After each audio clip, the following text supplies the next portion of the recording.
Hello, good morning. So Ed, for today natin yung araw, pasensya na pala ngayon lang tayo nakapag-upload no, dahil busy tayo sa pag-prepare para sa binyag ng ating baby. No? So ang ating Ed for today ngayong araw na to, no, kapag ang manager mo, boss mo, or supervisor mo, TL mo sa work, tipong disorganized, hindi maayos ang pagmamanage ng team nyo, ikaw mismo bilang isang member ng isang team no, or department, nakikita mo talaga ang gulo-gulo, no? Naiinis kayo dahil hindi maayos yung pag-manage niya sa inyo na mga tao niya. No? Ito ang kailangan mo na lang gawin. No?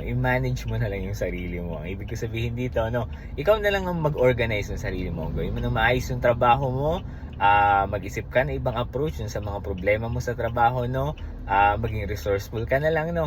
Yun na lang ang gawin mo kasi kung ang manager mo ay walang sense ng alam mo na hindi marunong mag-manage ng tao, walang leadership, disorganized, ang daming mga alam mo na ang pinapagawang mga hindi naman dapat o nakikita mong hindi dapat, no, wala kang magagawa dahil silang manager, silang supervisor. Ang kailangan mo na lang gawin bilang isang member ng team gawin mo na lang yung best mo dun sa trabaho na naka-assign sa'yo. Yun na lang talaga ang pinaka-best na pwede mong gawin dyan sa work mo na yan, no? Kung nasa ang company ka man, alam ko may mga ganitong sitwasyon na nangyayari, no? Kaya ang pinaka maganda mong gawin is i-manage mo na lang yung sarili mo. Okay, so yun yung aking ad for today. Kung nagugustuhan mo yung mga content ko, huwag makalimutan na lang supportan ako dito sa aking Facebook, TikTok, at mag-subscribe ka na rin sa YouTube. Yun lamang, salamat!